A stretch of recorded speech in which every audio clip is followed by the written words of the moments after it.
Today we review Whiskers, the shop cat.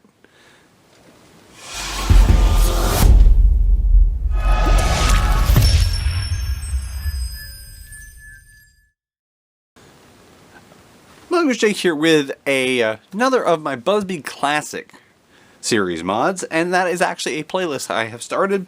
You can check out Buzz Bee Classics and Buzz Bee Vintage mods in those playlists. I am actually going to dedicate a pretty big portion of my time on this channel to showcasing the history of Buzz Bee, as well as seeing how well these older blasters respond to mods. There's two playlists, and this will be in one of them. And one is focusing on the blasters themselves and how they performed and what makes them unique in the history of blasters. And the other is focusing on modding them. So two different sides of the same coin, but all focusing on vintage Buzz Bee goodness. And this is the Tek 5, often overlooked. But this mod will show, this is one of the more unique shells that Buzz Bee put out. Of course, their Tek 3, the Tek 4, the Tek 6, the Tek 10, all kind of feature along the lines of the same design. This blaster, however, came out in 2009, and it was kind of the Buzz Bee Maverick. It had a push-button release for the cylinder to pop out to the side where you could load it, and it fired the old Buzz Bee suction cup darts. But this one, unfortunately, unlike other Buzz Bee blasters, its design, the inherent design here, the spacing on the shell prevented it from firing modern darts, even if you did manage to remove the old dart posts, which are so detrimental to current darts. So I set out to mod this one completely. Now, it features the exact same plunger tube as the Tek 6. I have been able to get good performance out of the Tek 6 without changing this, and at the same time I also did my worthy mod where I upgraded the plunger tube to current modern day Nerf Elite standards. I actually ripped the guts out of a Nerf Elite blaster and stole its plunger tube to put in a Tek 6. However, I'm not going to do that this time. This one has a very good seal, and all I did was clean up the front end here, and this is going to remain untouched. Just re-lubricated it. The Tek 5's plunger tube and plunger actually have a very nice seal. Buzz Bee already puts a plunger head cushion, which takes up a lot of the dead space that would be there. So all I did was clean it out, re-lubricated it with worker lubricant out of the little plastic tubs they send with their springs, and that's it. We're going to set this aside. There is no AR built into that, really. It has a little rubberized front that had a crisscross pattern. I removed the crisscross with just an X-Acto knife, just cleaned that out, and that was it. No real AR in this of any kind. And as you see up here, here is the stock spring, and here is a 6 kilogram NF Strike Nerf Elite spring. That's how it's sold. I'll put a link to it if I can find it in their current listings. But this one is not a full-size retaliator spring. Let me grab one of NF Strike's 7 kilogram springs out of my little bin here.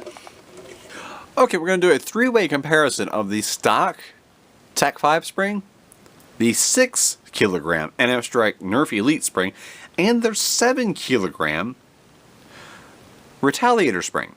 As you can see, if I do my best to line those up, the 6 kilogram is the same diameter and almost a similar coil, but it is a bit shorter.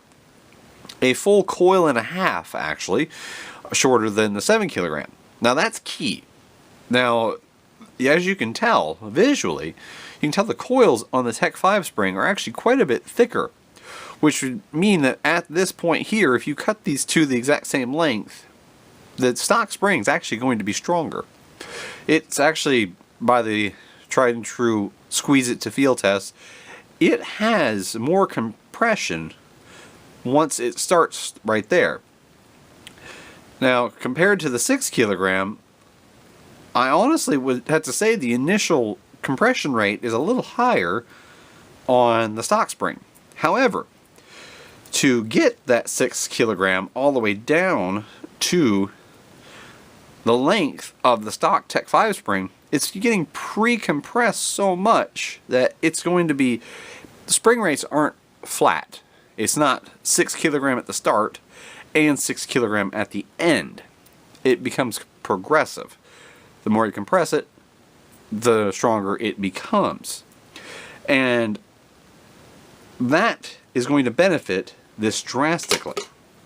I've actually already assembled this blaster, test shot it with both full length and half lengths, and now I've taken it back apart for this video. So I won't spoil anything. This turned out to be a nice upgrade, but nothing like astounding. So we will put this in. I do think this would be recommended for just a nice bump to usable performance. That's how I'm going to put it. You could go, if you could go with a higher spring rate, you're probably going to cause durability issues with the blaster. So we will use this one due to the length, and it matches the right size. It's just a tiny bit larger in diameter, only like a millimeter or two, than the stock spring, and it has zero issues clearing the plunger tube. So it's almost the perfect spring. Now to install the spring, once you've gotten to this point where you've disassembled your blaster completely, you've removed your stock spring, you're ready to put your spring of choice in, whether it's this 6 kilogram NF Strike spring or not. To do this, what I would recommend is using your plunger tube as your holding point. Place the plunger in with the spring on it. Now this is your priming bar. No, you're not seeing anything wrong here. It's not broken. It's not missing anything. The top slide grip just simply pushes, if you could picture the actual metal bar that goes in between the two halves of the grip, it pushes backwards to prime the blaster.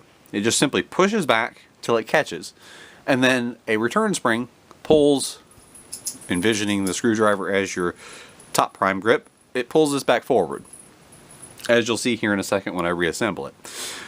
This needs to have a small metal pin reinserted through. Now, we'll do so. You just simply get it started. Now, a couple of key notes. This tab is down when you're going to put the plunger tube in. It's easy for you to remember this if you orient this notch down in alignment with it. By orienting this notch down and lining it up with this tab, you have everything lined downward where it's supposed to be for reassembling into the blaster. Now this goes the opposite direction, up of course. And we push the pin back down in, and you can use some pliers to press it the rest of the way, which is what I am doing right now. And that is actually secured now. That is ready to be reassembled into the blaster. Now before I do so, I will show you what I'm talking about with your top slide. And you have a tension spring here that you slide over the metal bar, and I'll even take the grip out here. This metal bar, as you can see, you put this through, hook the spring, the tension spring over it, and this assembly simply sits behind, just like that. As you can see here, this sits behind the priming bar. That's it. Makes it easy to pull your catch down, and I would do this with it on the bench, but I can simply push this in here. Take a flathead screwdriver if your spring is under pre-compression to take tension off of the spring so that you can push it down into the shell.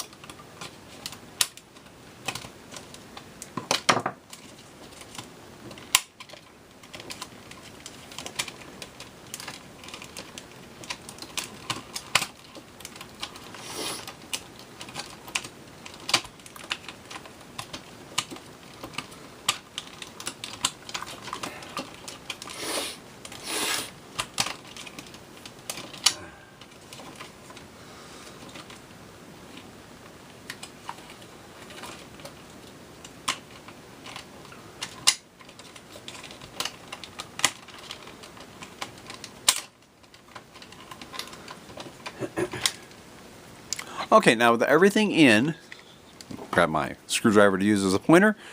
With everything in place, you should have your spring locked into the spring rest in the shell. Your catch should be in between your priming bar, and this tab on the plunger tube should be facing down towards the trigger. With everything in place, we're actually ready to button this up. You don't need to really remove anything in this shell unless you're wanting to paint, and there is no solvent welding. This just simply sits in there. It has a notch on one side for it to sit down in to lock it from just freely rotating. The whole cylinder assembly just simply drops into here. Now, I'm going to save what I've done there for a moment once we have everything buttoned up. You do have a tension spring that pulls on the back of the trigger here. I actually doubled it. I'll show you here. I doubled it by putting a larger one on the outside of the stock one, which is a very small diameter. Yeah, Whisker's having fun over here beside us. I didn't even need to remove the rotational mechanism, which simply, as you've seen, the trigger grabs onto the back. And we can actually see that function here. You pull back, and it rotates the cylinder.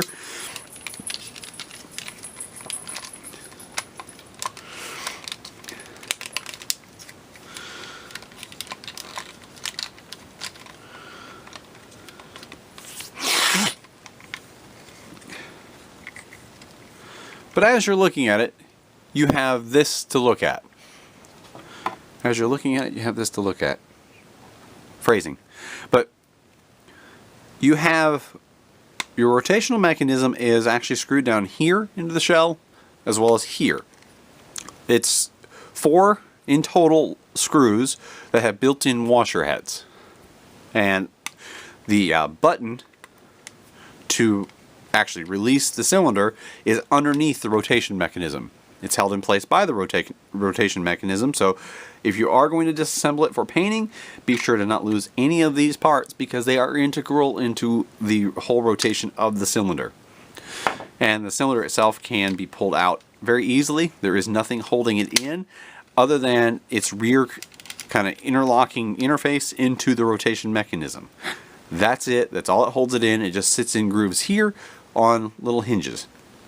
Outside of that, there's no solvent welding. There's no oddball parts to lose. I never even removed the catch despite doing a custom paint job on this, which actually already has been featured in a video for those of you who have been paying attention. So, spoiler to those who have already seen that video. Not a spoiler if you haven't. But we will go ahead and button this back up, and I'll let you see it then. Okay, so here we are. This is the Hydro Dip that I did feature a little bit ago on the channel, about a week and a half, 2 weeks ago. And it is a very, I think, very attractive green, white, and slate gray color. And I did manage, of course, as I try to do, to save a sticker from the blaster, and this time I actually got a fully salvageable Tech 5 sticker off the side of this shell here and put it right back where it belongs as kind of a piece of history. This was a 2009 model blaster, so having something that's both custom and still keeping a piece of the original is kind of important to me. But as you see, I did play off of the color scheme. It had a green rear grip, the top slide, and the arms for the swing out cylinder. As you can see, this is basically a Buzz Bee Maverick. Hit the button, knock the cylinder out, spin it, fling it closed, and then prime it. I've got a 83.7 on my first shot, so we'll go ahead and see what we get in this time. I got a 89.1 on the second shot, so we got a couple of nice shots to go based off of now.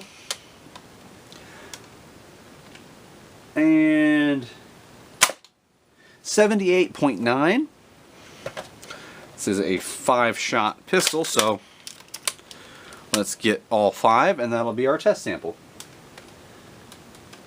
And didn't read. Still going to do just the 5. But here we are. 85.5. Now, that's not astounding performance, especially considering the fact that we are using the Adventure Force half lengths. But I did brass the barrel. For those of you who've seen, like, wait a minute, half lengths. I did brass the barrel completely. And it was using 17/32 brass in a 2-inch length. For those of you who want to know exactly what I did, I drilled out the entire chamber of each segment of the cylinder, and then I actually glued in the 17/32 brass, and I did that in my typical easy breech style with a flared front end trumpeted out. And it'll accept full-length darts, and I actually don't get much reduced performance with the full-length darts. Like I said, I had put this blaster together before, tested it, and it gets between 80 to 90 feet per second with half-length darts, and it gets right around your typical elite, 65, 70, 72-ish with full-length darts. And it actually really likes X-shot darts, so if you wanted to kind of go halfway in between, because they're shorter than full lengths but quite a bit longer than half lengths, I was actually getting about 75 to 80 on those. So elite performance out of a pre-elite competitor's blaster, because this really was Buzz Bee's version of the Maverick. And as just a personal aside, this is one of the best shells they ever made. It has its limitations, because just using their own current modern darts, you can tell there's going to be an issue there with the length of that long distance dart.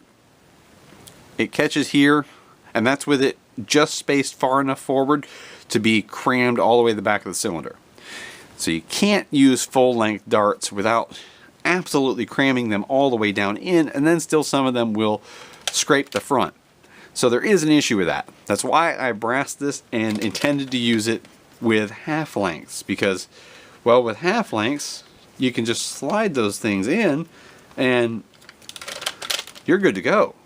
No worry about clearance of any kind. And then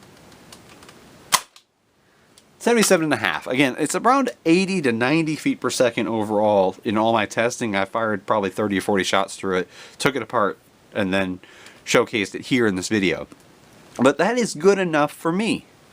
Now, you're not going to probably be impressed with 80 to 90 feet per second on half lengths in this day and age, where we can just go buy an Aeon Pro for $25 and it'll fire those at about 140 to 150. But this is me. I love the look of this. I would definitely use this in pistol rounds. I would even show up to a war and run this just for the heck of it, because it's a Buzz Bee Tek 5. It's not a very common blaster. And I will be doing a video on the stock version in my Buzz Bee Classic series, but that's a whole other story for another video. So if you would, please stay tuned for that. And if you like this, let me know. Now, if you did enjoy this kind of open-ended mod video where I show you a little bit of what I did, show you the results of the work, and just kind of chat along the whole way, let me know in the comment section below. Feel free to share the video and give it a thumbs up if you actually enjoyed it. And if you didn't, don't just give it a thumbs down. Actually, give me some constructive criticism. Because I know you get that. I got that one person out there who thumbs downs every video. If you actually don't like it, I will hear your opinion. Let me know. But this is MongooseJake saying thanks for watching, and I truly hope you enjoyed this. So I know I did. Each of these blasters is kind of a labor of love for me, because you get to see a video of it, but for me this has been a process over the span of the last 2 weeks. So I do hope you enjoyed it, and thanks for watching.